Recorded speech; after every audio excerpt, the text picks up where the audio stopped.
My glasses are steamed up already. All right, do the let's see, what do I got here? Suspension of public body physically present and limiting remote participation. I, as Board of Trustees, President of the Board of Trustees of Mchenry County Conservation District, has determined that it is not practical or prudent to hold a public meeting of the Board of Trustees for October 20th, 2020 due to the current pandemic. Public meeting is posted to the district's website, and everyone has the possibility to go on Zoom and see us that way. Okay, so I'm calling the meeting to order, and we'll start with the Pledge of Allegiance. I pledge allegiance to the flag of the United States of America and to the republic for which it stands, one nation, under God, indivisible, with liberty and justice for all. Okay, roll call. Trustee Cook? Here. Trustee Dom? Here. Trustee here. Trustee Brandt? Here. Trustee Fritz? Here. Trustee Campbell? Here. And Trustee Honey? Here. Remote participation while here, so that we don't need to worry about that. We have conservation ethic. Bill, would you like to do the conservation ethic in goal 5, please? Okay, the conservation ethics goal 5. Well, 6 and 5, I'm sorry. Okay, let's do 5 first. Okay, To assure sufficient integration of key district functions, for example, educational services, site planning, land and facilities management, and natural resource management, to maximize the overall effectiveness of the district. And then goal 6, to foster a conservation ethic among Mchenry County citizens, helping all of us, regardless of the basis of our interest in nature, to develop a greater awareness of our role in and responsibility for the total community of life. The conservation ethic asks us to assume a moral duty to become educated about conservation issues and then to act on that information. A conservation ethic is an attitude that recognizes the importance of preserving the natural heritage of the county's open space. thank you. Linda, could you do the stewardship pledge, please? Sure. We pledge to make a difference by standing up for our water, wildlife, and way of life in McHenry County. Our quality of life in McHenry County depends on healthy and sustainable natural resources, thoughtfully developed cities and towns, and a strong economy, and beautiful outdoor places to explore, discover, and recreate. Number 9, we will provide outdoor places to reflect, play, and interact with family, friends, and community. Thank you. Mhm. Could use a motion to adopt the agenda. I move. Lynn, for the second. Pat? May I wonder if I may ask if the board would approve and the issue of 100% reimbursement for the police onto other board business? Would that be okay with everybody? Sure. Okay. Is that all right with the people who made the motion? Mhm. To have that added? Oh, Yeah. that Here's that thing, let's talk about it. So Lynn made the motion and Pat seconded. You're both fine with that addition. Yes. Okay, with that, I'll ask for roll call. Vote. Trustee Fritz? Yes. Trustee Cook? Yes. Trustee Dom? Yes. Trustee Thomas? Yes. Trustee Campbell? Yes. Trustee Brandt? Yes. And Trustee Honey? Yes. Okay, thank you. Okay. Well, we're celebrating the month of October. Do we have any, what do we have going that's special? What do you want to? Did we get trees planted? We did. We had over 200 people at Marengo Ridge this past weekend, all socially distanced in different groupings, planting trees. It was very successful. They were educated about the importance of the oaks and the work that the district is doing. And there's been a variety of different things throughout the month. So tonight's just a resolution recognizing October. So do I need a motion to approve the resolution? I will make a motion to approve resolution celebrating the month of October, resolution 20-88. Do I have a second? I will second. Linda? Roll call, please. Trustee Dom, Here, yes. trustee Campbell, Yes. trustee Cook, Yes. trustee Fritz, Yes. trustee Brandt, Yes. trustee Thomas, Yes. trustee Henning. Yes. And that was unanimous. All right. So who is doing the introduction of Megan for us? I will introduce Megan, and Hi, Megan. Megan, this is her second official meeting with the district. And she comes to us with many years of experience in this type of role. She comes from the Cary Park District, where she worked with their Board of Park Commissioners and their executive director. So she's been with us a couple weeks and left us on Friday. So she also has experience. She did work in Palatine School District as a registrar, and then with the Disney World, handling their records and management of the teams and behind the scene work, which is an experience itself from customer service and document tracking. So we're very glad she's done great, and I'm glad to have her. She is a McHenry County native, so we're glad to have her here. Welcome, Megan. Welcome. Welcome very much. So do you know who the real identity of Goofy is? It's only one goofy. Okay, trustees report. Anybody have anything they want to report? No, I did attend the oak planting. I had done it several years ago when it was at Glacial Park. So it was kind of fun to do it at Marengo Ridge, and it was very well done. And apparently they had quite a few scout groups come through. So it ended up being quite, well attended, and they got the trees planted. And I left before they were done, but it was nice. It was fun. How many trees got planted? Oh, boy. 340 something. And you- that would know. 300, over 300, close to 400 trees, right? Between the two sites, Alden and Marengo, was over 400. Excellent. What's the survival rate, I wonder? Ask Ed. Ed, what's the survival rate?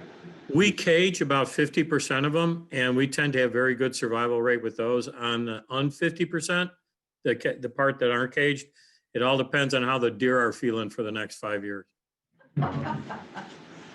So what kind of oaks are you planting out there? There are 4 or 5 different kinds, and we plant about a half a dozen native shrubs as well. So there's reds, whites, burrs, hills oak. We also plant hazelnuts and some of the native roses, New Jersey tea and plum and things like that. Good. Yeah, well, I got a lot I'd like to mention. I took my grandson 2 weeks ago to Felpro. He wanted to fish. We were there on a Friday and a Saturday, and I have never seen more people playing that disc golf. Oh, yeah. It was incredible amount of numbers, and I asked one couple, how's the course? And they thought it was absolutely awesome, difficult, but awesome. So I just wanted to make sure you heard that. And John, I wanted to give a shout out to you. I listened to the bioreactor video for Farm Bureau, and I really loved your comments. You said when you first started out, all you did was put hay on highly erodible. But now you have 2.5 acre grids, variable rate, spring nitrogen, and you even tissue test for nitrogen to make sure you got your goal. So I just thought that was really great comments. I want to thank you for that. Well, thank you. Then I wanted to shout out to Chief King for her new book, Officer Safety Redefined. And I want to thank Caitlin. I read a thing, this is probably a month ago, that she did some meticulous working on Facebook. She said it was very meticulous, but it was well worth it. I wanted to thank her for her effort. And then lastly, Ranger Jake Minch, with his UTV, he fixed it or did something. Again, I read a long time ago, didn't make good notes, but then he was able to help a suffering customer or a visitor with it. So he did a great job. I wanted to shout out to that. And that's it. Very good. Thank you. Anyone else have anything they would like to report on? Seeing none, we'll move on. Is Bob with us? He is not. They have a meeting this evening. Oh, So not till 7, but he's not here, so. hey, I don't have anything else to report other than that I can remember at this time. So we have time for public comments. Do we have anybody from the public out there? I don't see anyone raising their hand. If anyone from the public wants to speak, if you could just show by raising their hand. Somebody entering, let's see. Anybody from the public that would like to speak this evening during public comment? I think we're okay. Think you're good? Okay. All right, Lynn, You want to make a motion, don't you? I'd love to make a motion. Let's see here, I just lost something on my screen. Okay. All right, so I'm going to move to that we approve the consent agenda, which includes the following. 12.1, approval of minutes of previous meetings. 12.1A, September 17, 2020, Committee of the Whole. 12.1B, September 21, 2020, Special Call Meeting. 12.1C, September 22, 2020, Regular Monthly Meeting. 12.1D, August 20th, 2020, Special Call Meeting Executive Session. 12.1E, August 20, 2020, Committee of the Whole Executive Session. 12.1F, August 25, 2020, Special Call Meeting Executive Session.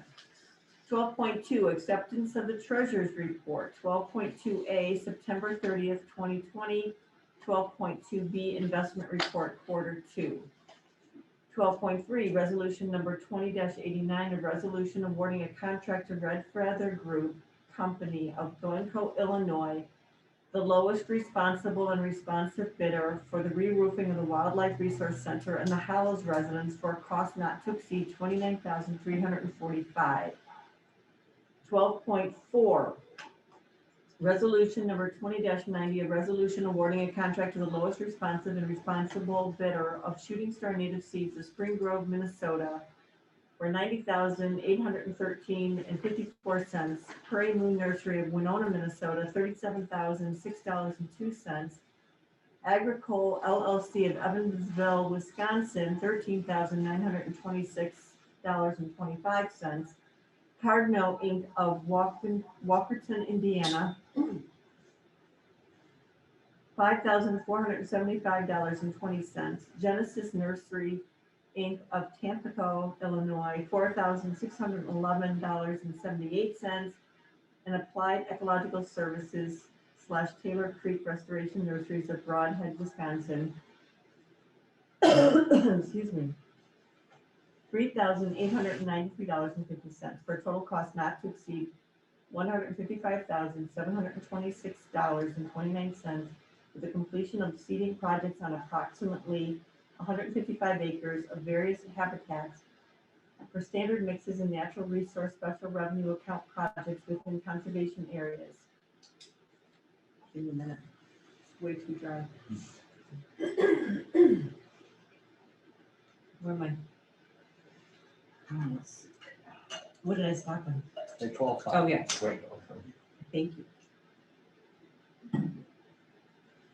12.5, resolution number 20-91, a resolution rejecting bids received for bid number 0720.07.01 and authorizing the preparation of specifications and reletting of bids for the fuel program upgrades.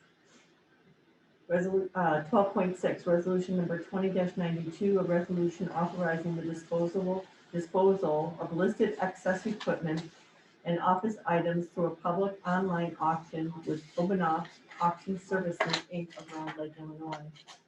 12.7, resolution number 20-93, a resolution authorizing the executive director to negotiate and execute the necessary contracts for medical, dental, and life insurance for a period of January 1, 2021 through December 31, 2021 through the Intergovernmental Personal Benefit Cooperative as follows. Execute a contract for medical insurance with Blue Cross Blue Shield for a PPO, Blueprint PPO, HSA, Blue Eagle HSA, and HMO, Blue Advantage HMO. Execute a contract for life insurance through Standard and execute a contract with MetLife for dental insurance for a PPO plan. 12.8, resolution number 20-94, resolution authorizing the executive director to execute a site use agreement with the McHenry County Snowmobile Association, Huntley Penguins, and Marengo Snowgoers. 12.9, resolution number 20-95, a resolution authorizing the executive director to execute an intergovernmental agreement with Marengo Township for the procurement of road salt. 12.10, Resolution number 20-96, a resolution authorizing the executive director to execute a grant agreement with Mchenry County for $138,400 in funding for the Goose Lake Lowland and Eskers Wetland Restoration Project, Strategic Plan 1.1A. 12.11, resolution number 20-97. Resolution authorizing the executive director to execute a license agreement with Cary Park District for use of Velcro RRR for summer camp in 2021, 2022, and 2023. 12.12, resolution number 20-98. A resolution appointing President Henning as the district's official delegate, Vice President Brandt as first alternate, Secretary Campbell as second alternate, and Executive Director Kessler as third alternate for the IAPD annual business meeting on January 30, 2021. 12.13, resolution number 20-99, a resolution authorizing the district to participate in and for the executive director to submit a letter of support for the American Bird Conservancy Regional Conservation Partnership proposal to the Natural Resource Conservation Service entitled Improving Oak Ecosystem Health in the Great Lakes Region.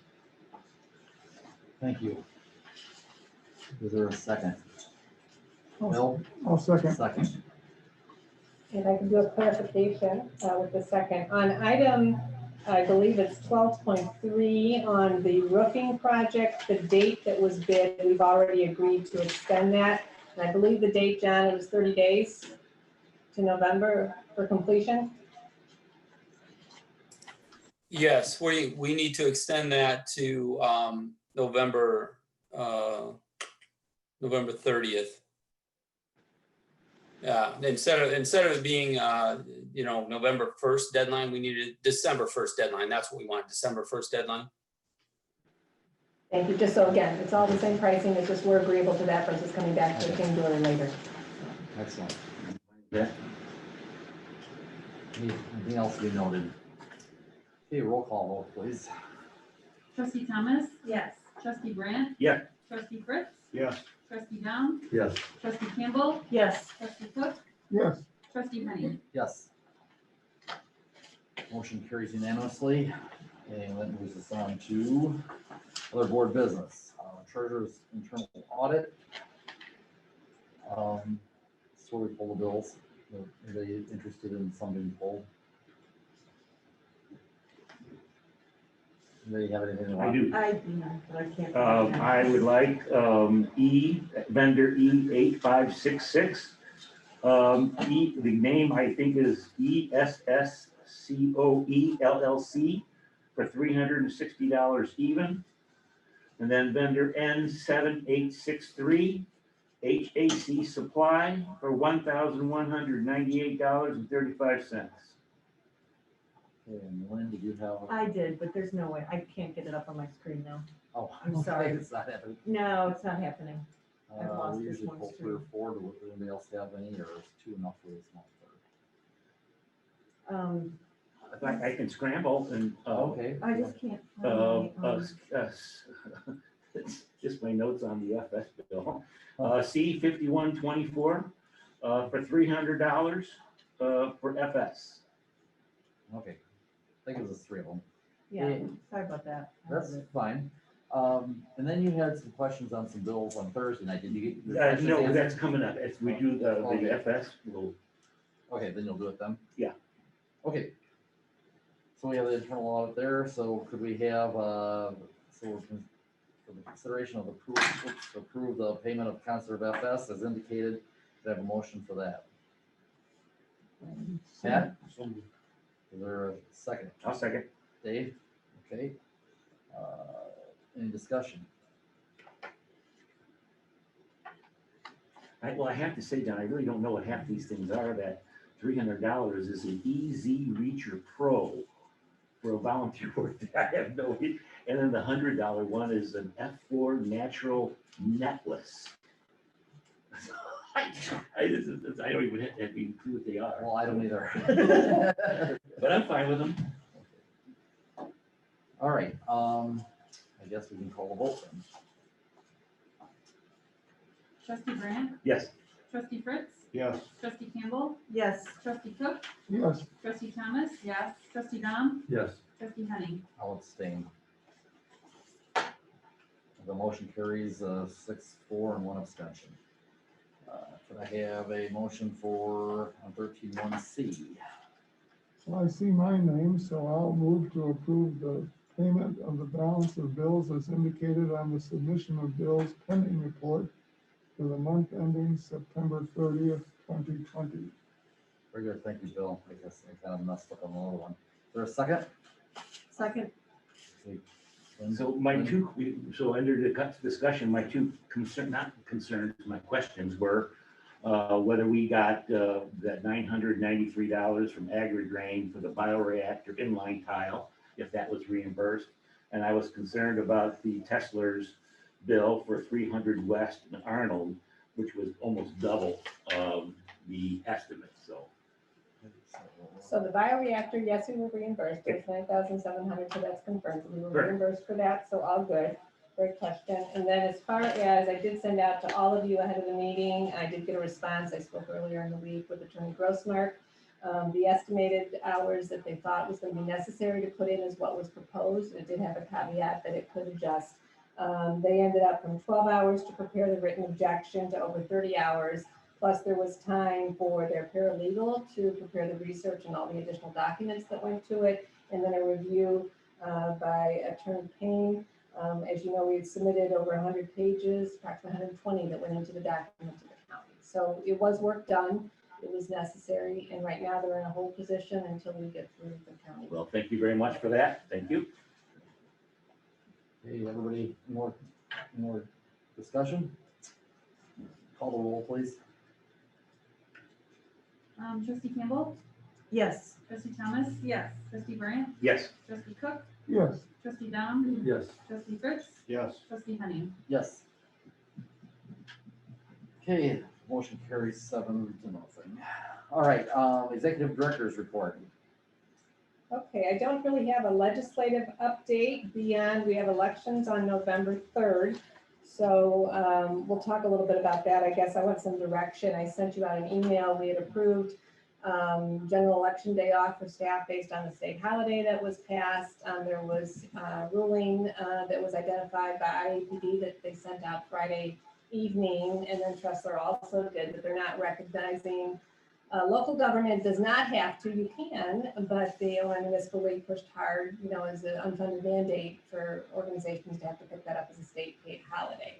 So we've already agreed, we've communicated with staff because we had knowledge of, and we were in front of it. So my proposal, I guess it comes back to the board of how we would work through that. We don't meet again after tonight unless there was a special call meeting, but to just go ahead and leave it as is. And everybody will, you know, unless the board feels differently, and then we would need to do a special call meeting. But my recommendation with the executive team is to leave. And I read Peter Murphy's comments, and he said just because it's a state holiday does not mean you have to close. That is correct, So we could still stay open. correct. We were early on and got a ruling, and it was interpretation, that's what everybody was planning for, and of course then this new, again, this timing is everything. We So did- you're staying open or you're not staying open? Well, right now, we have on the table that the board approved for us to consider it a holiday Oh. this year only for staff not to report to work on the general election day on November 3rd. The county was doing the same as well. I mean, so at the time, we were getting, not just their polling centers, but throughout the county as well. So this is new information. Well, the sites will be open then? Sites are always open, yes. Right. So I mean, nothing changes there. Just our buildings and a lot of people are remote, so it would be our field staff, with the exception of law enforcement that would be working on normal routine days. And again, if it's a holiday, then it's considered double time for them for working. well, So there is some cost to us in that regard. Yeah. There is some cost. I guess I'm okay with it as a one-time event, but I wouldn't want it to become a precedent that, you know, every election cycle, whether it's national or local, people perhaps have an expectation in advance that they're gonna get a day off. I agree with you. Yeah, I agree too. I mean, we've already taken that step, so I guess we're there, but, you know, I think it was taken, it was because they thought the voting was gonna be slow and they didn't want big crowds or given early on and late in the day, so they wanted to break it up a little bit.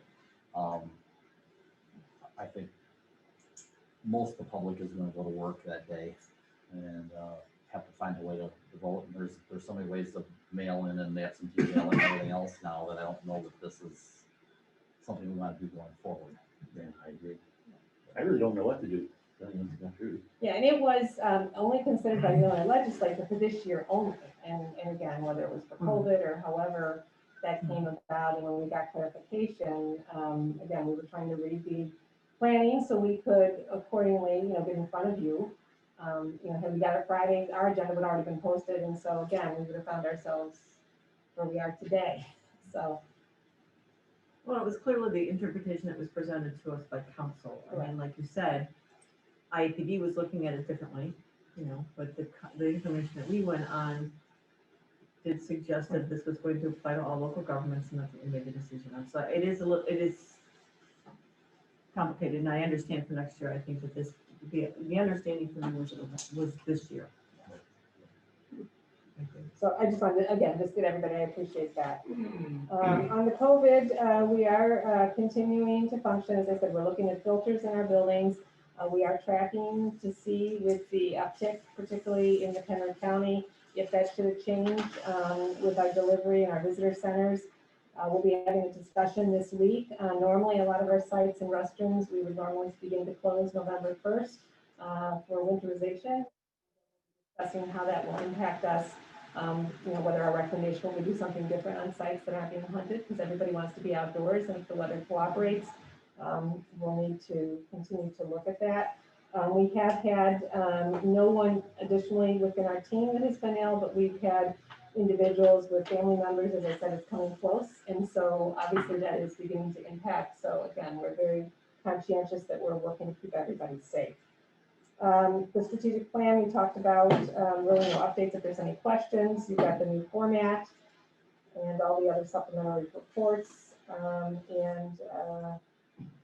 That is all that I have, and we'll talk about the CARES under other board business. Okay. Thank you. Did anybody have any questions on any of the reports? I just have one on the project status report. We have the Queen Anne Prairie bioreactor as 75% complete. And isn't that totally done?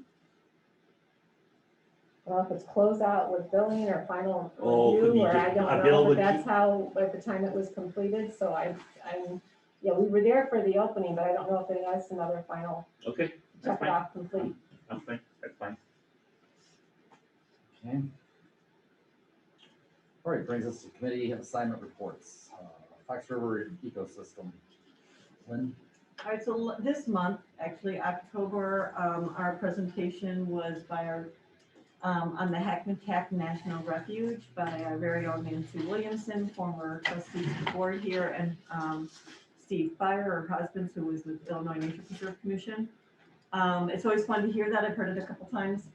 Not that necessarily that particular one, but it's fun to see Ed on that golf cart with Dick Durbin and the different pictures of the people that were involved in bringing this forward as being one of the, we were one of the only places in the country where there wasn't a national refuge near a metropolitan area. So the people worked very hard on that. That's available through the Fox River Ecosystem.org website for if you want to get back on and look at that.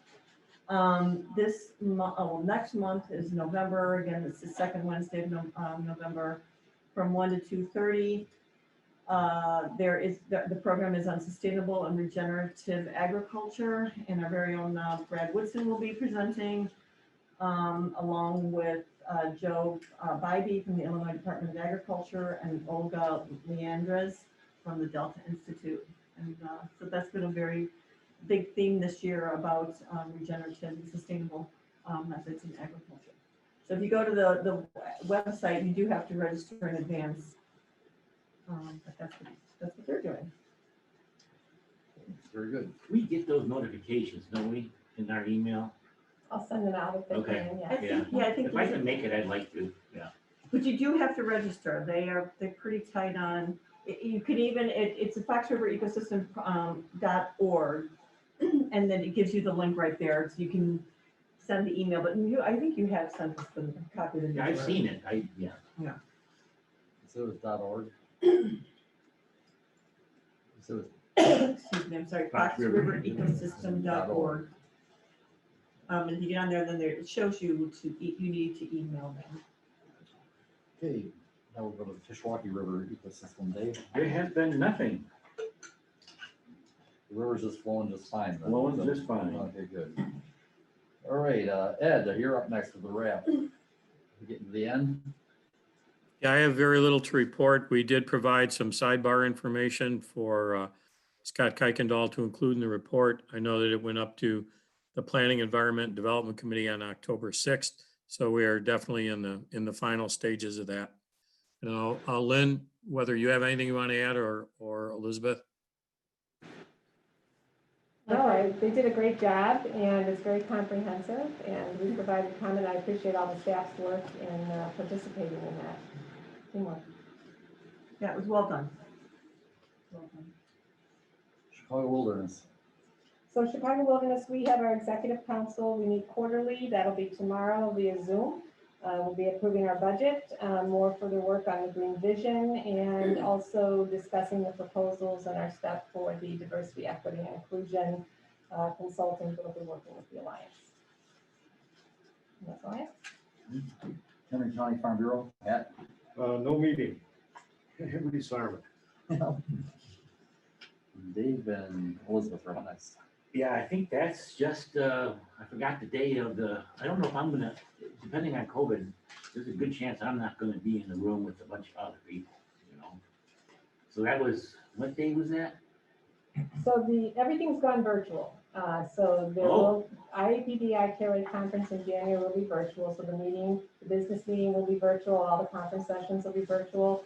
NRPA has their virtual congress next week. So that'll be 3 days of educational sessions. And again, if there's any interest as far as coming in for a viewing party, you're more than welcome to join me. And then the IACFPD will do a virtual meeting as well. Around sometime during the January conference. And then the only other thing with IPRA, there is a Conservation Forest Preserve District Task Force, and we are working on how we can bring educational opportunities to professionals in our sector. We're kind of missing out of that. You may have read that in the strategic plan. So each of the forest preserves and conservation districts are looking for representatives just to do a 1-hour focus group with us. At all levels of the organization, upper management, middle management, and field staff. And again, looking at this point to be able to add a section, part of the state association, that would be very dedicated to professionals working. So that'll provide local, more easy access for networking and training for our staff, which I think is pretty great. So that's all I have. Let's see, Foundation, how'd that meeting go?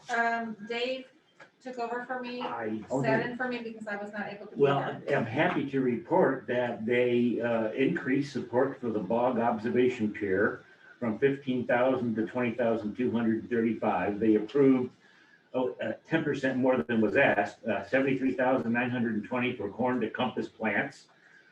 They supported the Boulder Bog restoration, not to exceed 16,500. They supported the public seed collection area, not to exceed 10,000. They funded at 11,000 the 50th anniversary commemorative book for MCCD, and $11,000 for the support to checker spot reintroduction. And it's got some interesting little facts. They had to do their 990, which is a federal form for a not-for-profit.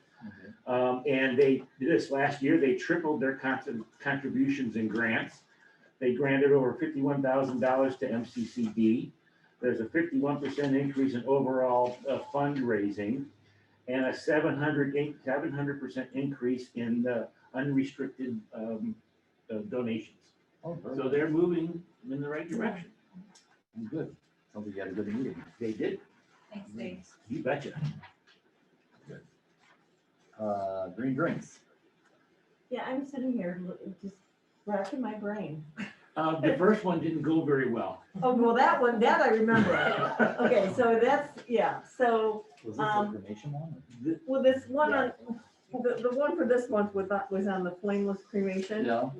Right, so, you know, and I don't think any of you jumped on that night, I but. did, I was, Well, you did, that's right, you did. John I did and I not. were there. I did not, but I thought maybe this way we could give us a update. Well, we got Zoom bombed. Oh, no. Oh, yeah. Very Pretty nasty, graphic. Oh, yeah. nasty. And so we, inappropriately nasty. it was horrible. Oh, And it was too bad too, because this is a very, Ryan Catoni of Aqua Green Dispositions is great, you know, he did a really nice job, but that's why I know, for the example, FREP, you register, you know, it's just, and so they're changing things up a bit on that.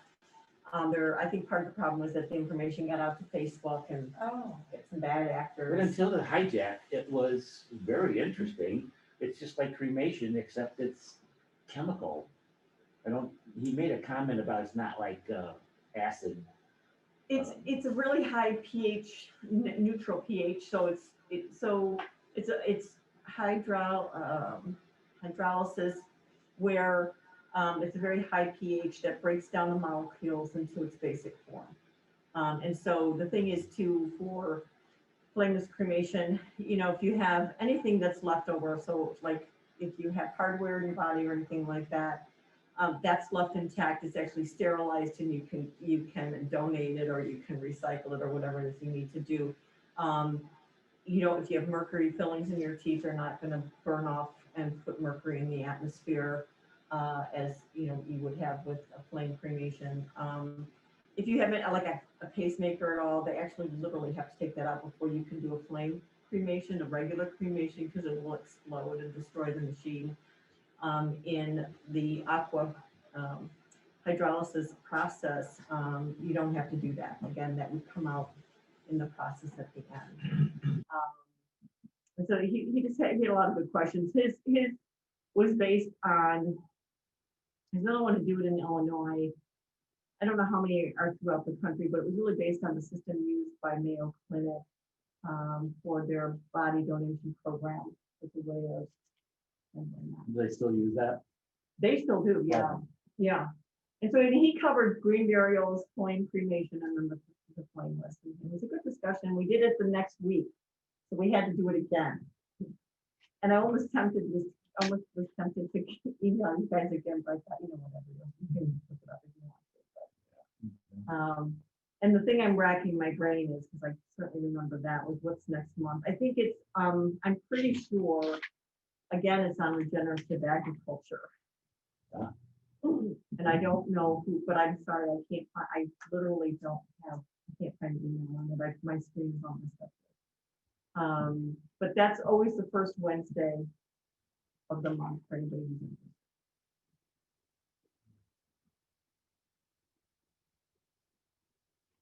Okay. We'll move on to MCCG Shared Investment Study and Algonquin Sub-Area Plan Steering Committee. Elizabeth? There is no report. Oh. They have not met. John, how about Matt?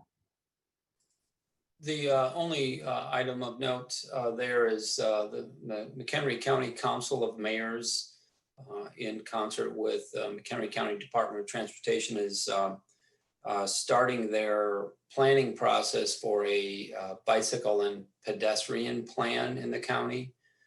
And they have asked the district to be on their steering committee. So I'm stepping forward to sit on that steering committee. First kickoff meeting, I think, is mid-November. And then, I'll know a lot more at that point as their time frame and whatnot. Thank you, John. Sounds good. Okay, visit McHenry County. So we had a board meeting. We are working on updating the strategic plan.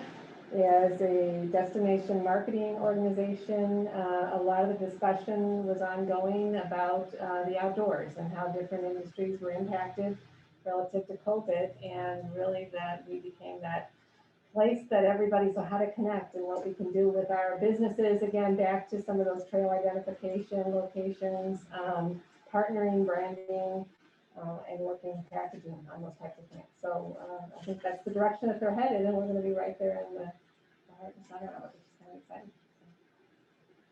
exciting. Anybody else have any outreach contacts? I have a question for Ed. Ed, is that a raven behind your right shoulder? And is he contemplating the skull of a former trustee? I saw. I'm the afraid that's true. I noticed that back there too. I was wondering if that was somebody I knew or. Well, it's not my desk, so I can only speculate, but I believe it's a crow, actually. I wasn't sure if it was Edgar Allan Poe or Hamlet. Hey, John, I forgot. I asked that the Thank you. CARES Act, we talked about the CARES Act. Okay. Can we go back and Sure. address that? Yeah, I mean, when you see fit. I think now is a good time as any. We're kind of in between and yeah, let's. Well, it seems to be that the reimbursement is, if the executive director says you can get 100% of the salaries from March to December, the end of December, that might be a hard thing to document. Is that the issue? No, well, the issue is of all this, and I appreciate, I had sent stuff out, I asked counsel to provide a written opinion based on what we were trying to interpret, which was provided. We've attended some additional seminars. We've had discussion against the executive team that we've had, and it's very clear that it's meant not to reimburse agencies for public safety hours dedicated to the normal routine. So it has to be directly related to COVID to apply.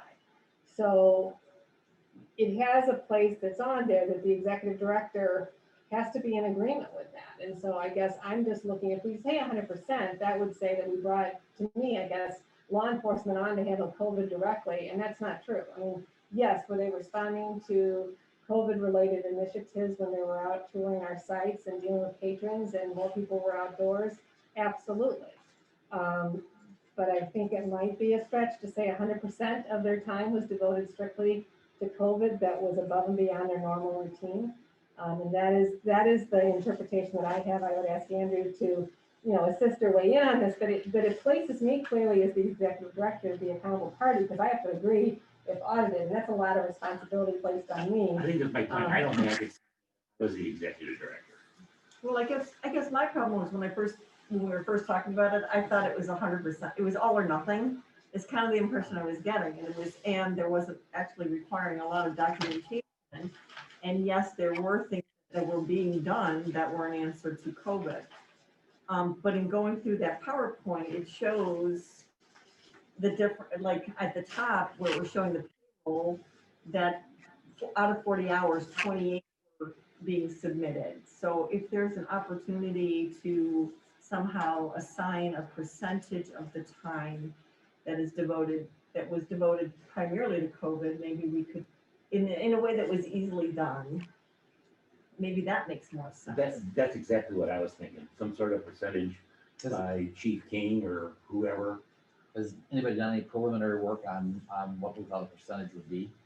We did initially, Laura and John had done that, and that was what we came to, that initial threshold of what we submitted for reimbursement. And that was just, again, a rough estimate, but it was a lot of detail work for us to capture this. So clearly, by taking one large percentage of it all, you don't have to go back in and It's more painstaking, you have to come up. It is. Yeah. It is a lot of time, but I think to get to a percentage, and I'd have to let John and Laura, from their perspective from law enforcement, maybe they could answer that.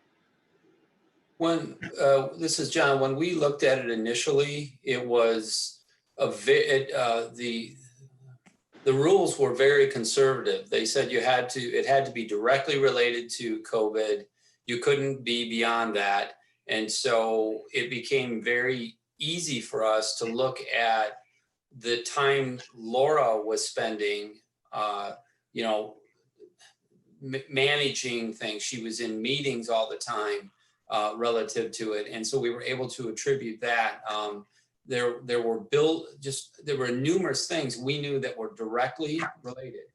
And so that's why we stayed very conservative with it and just to Laura's time initially. And then about 3 weeks ago, the rules seem to have changed, or their ruling or something like that has changed. And they basically have said, all your EMS time could be available, not just Laura's, but all the officers, which totally changes. I mean, that's a game changer in terms of the amount.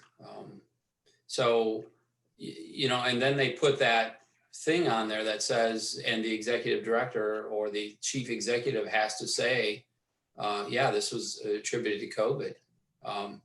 It's a weird thing. I've never seen it in all the 20 some years I've been doing grants. I've never seen anything like this one. Yeah, and if I can just contribute that, I did not know about this rule change. I did see in the paper what Mchenry and Woodstock did, and there's, a great deal of non-positive discussion about that. We followed the rules as the grant came out. The officers were staffed. I never hired back a single person for an extra hour of work because of COVID. So we didn't do additional staffing. We didn't call more people in. We didn't deny days off. We didn't increase the level of people on the shifts. And so the officers were doing the work that they were doing. Were there more site visitors? Sure. Were they possibly interacting a little bit more because there were more people? Well, that's certainly possible, but it didn't actually cost the district any more money than regular staffing in a non-COVID environment would have. And I believe that that is the approach that we took. Now, if the rules did in fact change and you would like me to somehow revisit this or look to see if I can justify it, I'd be happy to revisit the rules. But I thought it was more of a misunderstanding or misinterpretation on the part of some municipalities than it was a rule change, but I definitely could be mistaken. Well, I have a question then. Provide a little legal guidance if that'd be helpful. Please do. So there was the original, both the CARES Act when it originally came out in the spring and subsequently the Local Cures Act, which is a pass-through that takes the money from the federal government, gives it to the state, and then makes it available to units of government, units of local government. When it was initially adopted, there was very stringent record-keeping requirements and qualifications. This concept of being substantially dedicated, et cetera, et cetera. This Treasury guidance that came out in September undid a lot of that as what they referred to as an administrative accommodation, recognizing that this was putting an incredible burden on units of local government that are already stressed from a financial perspective. So basically what they said is, we're just going to presume that all of your expenses up to 100% for public safety is substantially dedicated, unless the executive director or chief administrator says otherwise. So there's sort of the presumption is it all qualifies, but the executive director could chime in and say, there's some other rationale going on here. They also did away with a significant portion of the record keeping requirements, meaning basically you just have to track the payroll expenditures. So they reduced not only all the things you need to do to qualify, but they also reduced the requirement or eliminated the requirement of sort of the documentation. So again, they, for whatever reason, through this administrative or this Treasury guidance, created a loophole that allows units of local, and I guess the important factor is the state of Illinois adopted the guidance of the federal government on this. So they, in essence, for lack of a better phrase, they created a loophole that would allow units of local government, without any questions asked, if you choose, to submit 100% reimbursement. Now, that's not a requirement, and if you feel that you'd prefer to track it and you'd be more comfortable to come up with some percentage of what was actually substantially dedicated to COVID, you'd certainly be free to do that. But I think the Treasury guidance is drafted in a broad enough way that it allows you to just rely on that presumption. I don't feel, I'd rather be honest. So this is Andy, and the state has hired a accounting firm to administrate this CURES portion of the grant. And this accounting firm is the one that's really giving all the specific directions about how you need to substantiate, what records you need to keep, how they need to be presented to get reimbursed, and actually making the decisions, at least on the front end, of what's qualified and who's getting reimbursement and who's not. And it's interesting because under the Treasury's, recent revised guidance, they have this kind of, I guess you call it a negative confirmation. It says unless the chief executive or other relevant government determines the specific circumstances indicate otherwise. So basically the presumption is it all qualifies. On this recent webinar that this accounting firm gave, that's basically, administrating the reimbursements, they're saying it's a specific affirmative certification that this chief executive is saying, yes, this all is, substantially dedicated toward mitigation of COVID. So it's kind of all over the place.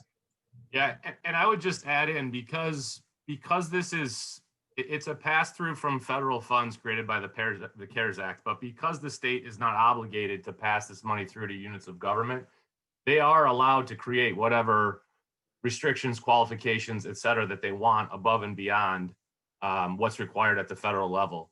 They, in their guidance, adopted the Treasury's guidance, which is the same, this sort of negative inference. So it's, to Andy's point, their documents are internally inconsistent. So they've got one document that says we're going to follow the Treasury's guidance, including this statement, unless the chief executive, indicates otherwise. But then they've got their accountants flipping that around to make it an affirmative declaration. So you've got inconsistencies with the group that's administering it, which presents problems for interpretation. So, and whether any of that changes again, I mean, this has been a moving target since we've started.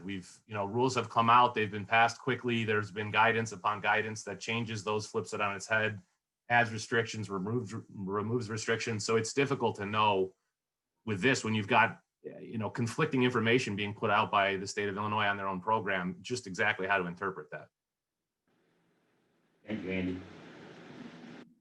Okay, So if you go ahead with it, and they change their mind, what kind of risk are you putting yourself up for? Or Elizabeth is putting her risk. It's her, yeah. I would just rather be real. If Chief King says that only this much was COVID, then that's what we can document. But I had a question about that anyway, and this might go back to more of the legal end of it. Is right, we may not have brought anybody back in, we may not have hired anybody else or paid overtime or anything else, but if the day was part of the day, whatever percentage of the day was substantially or focused on mitigating impacts of COVID. But one of the things that was mentioned was the fact that because people weren't in the buildings, the officers were heading into structures that they weren't necessarily going into, just to make sure everything was all right. The focus is still there. So wouldn't that time count? I think Right. I would feel comfortable with that. I think anytime they were working on that, I mean, Right. they were working on related and maybe some of their other duties they were having to make up whatever, and on another day or whatever it may be. So anyway, Bill? Well, whatever decision we make, I think it would be helpful in our records to have our counsel give us in writing what he has mentioned this evening, that there's an inconsistency between the various iterations of this regulation coming from the federal government through the state and then down to us. So that whatever we decide, if someone looks at it a year from now, it will be clear that we were doing the best we could to make a rational decision based on the best available interpretation of the rules. And that,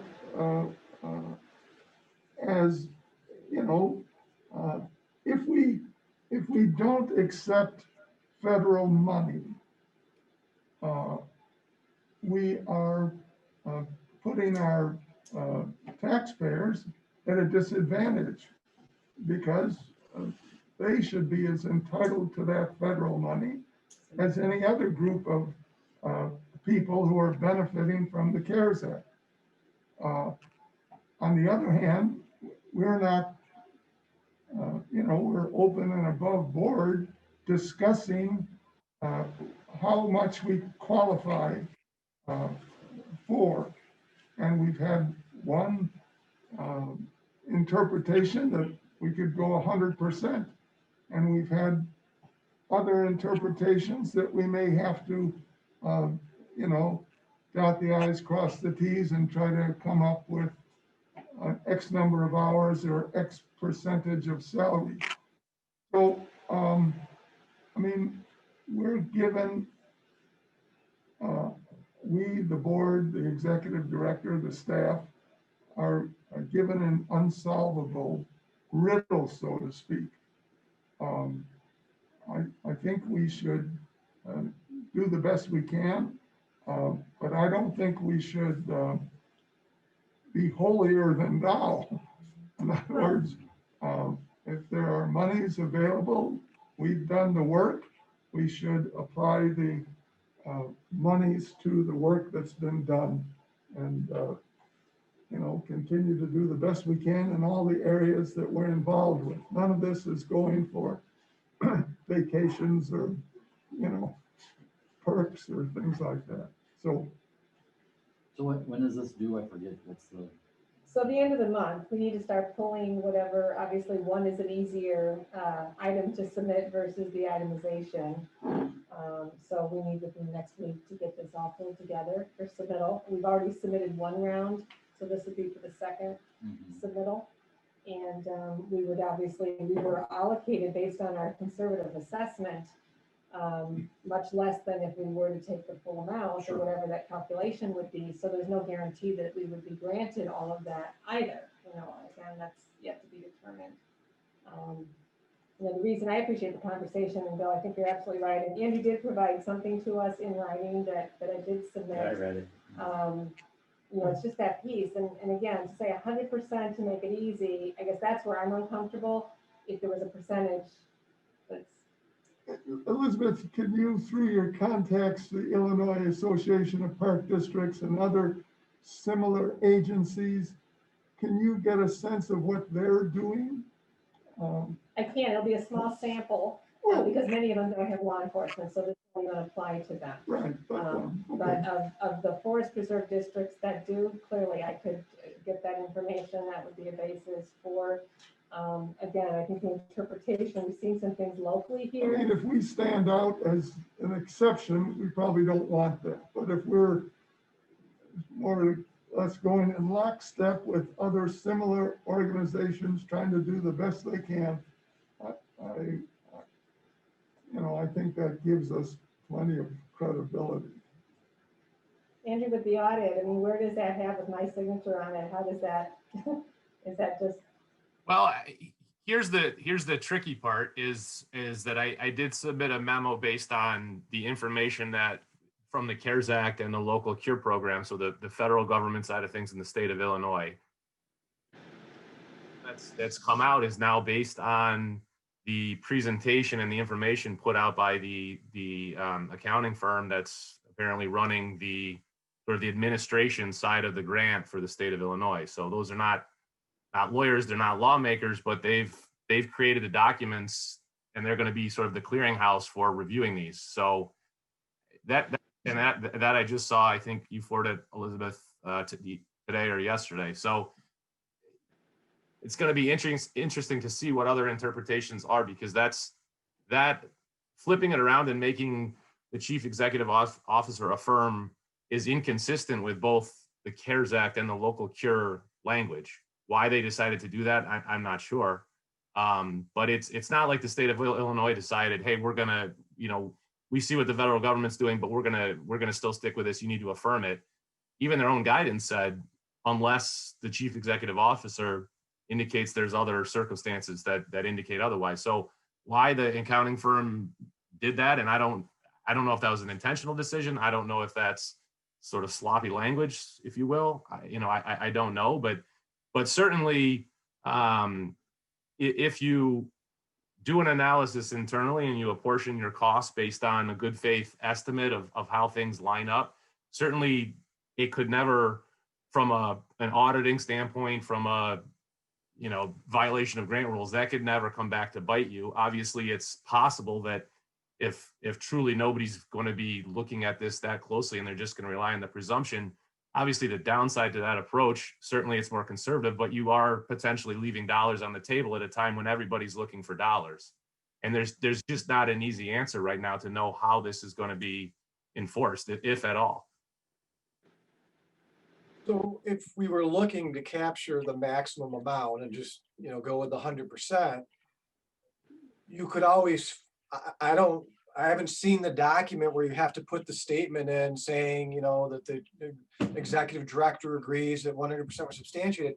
So you could just not put that in there, and so then you're going by the executive director, is doing, is determines, that she's not making an affirmative statement, and see what happens. The one thing I do know is it's first come, first serve. So, the dollars are getting awarded until all the dollars are gone. Right now we were trying to get something in with this, our own October deadline to get things submitted and awarded. But again, if people are jumping on this at 100%, those dollars could go real quick.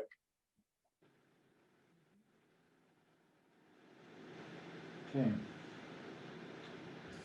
So we need a decision before the end of the month. Well, even before then, because you need time to get it submitted. Correct. We're kind of,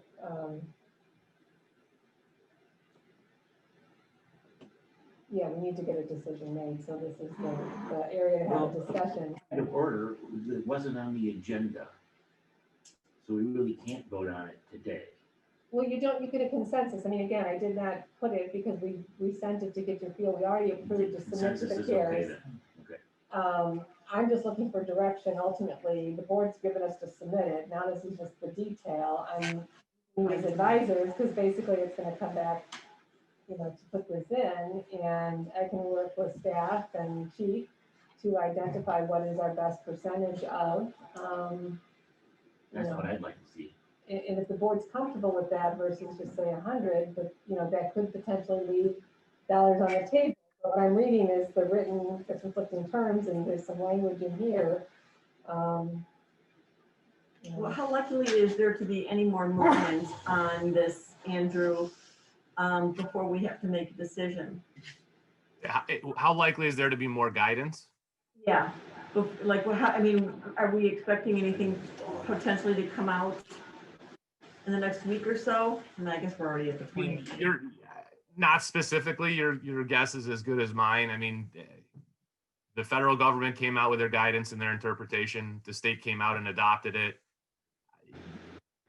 The accounting firm has sort of thrown a little monkey wrench in here. I mean, I certainly don't think the federal government's going to be responding to that with any sort of further guidance just related to that. So my guess is if you're talking about the next week, you're probably not going to see anything further. Maybe you'll get some clarification from the state, because this does seem to contradict what their own guidance says. But in terms of whether something comes out before you have to submit, I would just be guessing if I told you one way or another. Well, I think it's up to Elizabeth and her staff to come up with the best number they can, and to Bill's point, check out to see what other organizations are doing, and to fit in there. And I think if you bring all that together, you're going to come up with an answer, and it'd be best if you let all of us know what that is, and then we can all have some input after that's done. I agree with what you And if you're comfortable with that, if I was In getting, that though, even this is COVID related. Even what you're doing. Right. And Right. chief is doing, all of that is COVID related. So when you do your hours and how much planning, that is COVID related. And is that not correct? That's correct. All the time we've spent here is COVID related. Yeah. So I think so you can put all our wages on. This layer of COVID, this extra stuff, I got you too, So right? there is a layer of The COVID. law in is the law, everything. and you can do That is whatever you true, want, Which is, but if it's Lori's got moral a or hand not, up if we want to listen to that's the another thing. Laura? Yeah, So, and I'm sorry, and I'm happy to do an assertion of the percentage of time that we actually spent, but what I'd like to bring to everybody's attention is that a lot of the municipal police organizations, because of COVID, were spending extra time going to rescue calls for people who were ill. We're spending extra time providing securities to stores that were or were not closing or opening within the parameters of the government. And so they had an incredibly heavy burden in dealing with the public and domestic situations and all the fear that factored in unknowns with COVID in the early stages. And additionally, the business regulations, the restaurants, the health clubs, are you open? Are you closed? Are you selling essential items? I mean, I know police departments, they did undercover stings at Joann Fabrics to see if they were actually selling essential items or if they were just selling coloring books and candy bars. So I guess my point is we are slightly different than your traditional municipal police force. And while I understand that there may have been some type of law enforcement assumption that you were monopolized by the COVID response, we were not monopolized. We did some things different. We did some additional things. Like I said, there weren't extra staffing, but if you want me to figure out how much of my staff's hours were spent on the building checks and the extra patrols and the getting the PPE and going to trainings, I can happily do that. It's probably, unfortunately, going to be a lower percentage than what you guys might be anticipating. It's not going to be anywhere near 100, but I believe that this grant and this funding was offered in the spirit of giving people compensation for their time that was absolutely monopolized with COVID response. And I'm just not 100% sure that that is what happened to us. I agree with what you just said, Chief. Hey, she should know. She should. Right. You But know, I didn't hear what you made a comment, but I couldn't hear it. I was just agreeing with Bill that we shouldn't ponder on it so much, but, you know, we can go for a percentage of the money because I hate to leave it on the table because it's just the way it is. But I'm with that. I'm happy to go for a percentage. I just think 100% is the wrong number. So if I could work and the board would be comfortable with that, then I will. I would work say, and- get up to Laura. I mean, yeah, if you're gonna spend a ton of time just for something small, that's not worth the time either. Right. you know? Yeah, if it gets, it's So it all not worth way your up time, business. then don't. Well, the fantastic thing is we've been tracking data very well with a lot of the initiatives that we've recently adopted. So it is going to be relatively simple for me to pull all that data out of the system and evaluate it in a way, looking at it through that lens, which I was not looking at it through that lens before because the rules were just a little bit different. Perfect. Good. Okay, Perfect, go for it. Thank you. Thank you. thanks a lot. All right. Is there anything else? And that brings us to public comments too. There any public left out there that would like to comment? I don't see any hands up. Anyone from the public that would like to raise their hand? I do not see any. Okay. Then I will make a motion to go into executive session pursuant to 2C21, review of closed session minutes, 2C2, collective bargaining, and 2C5, real estate of the open. a second. Pat. Any discussion? Take a roll call vote, please. Trustee Cook, yes. trustee Dom, Yes. trustee Thomas. Yes. Trustee Brandt, Yes. trustee Fritz. Yes. Trustee Campbell, Yes. trustee Honey. Yes. Okay, then we'll I guess it'll take us a few minutes to get set up for that, so there'll be a few minute break. For anyone that's out there listening, we will come back after the executive session, but there's nothing else on the agenda other than a roll call to reconvene and an adjournment. So that's all that's left there.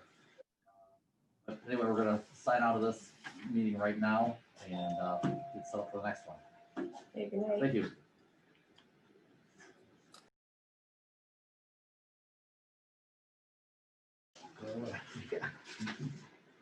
See you, John. So we're back in at 7:59. Somebody there? Okay, we have to have a roll call, but we're here, right? Trustee Dom, Here. Trustee Campbell, Here. trustee Cook, Yes, trustee Fritz, trustee Brandt, Here. trustee Thomas, here, trustee Henning. Here. Now I can use a motion to adjourn. I'll- Lynn and Pat will second it. Now another roll call.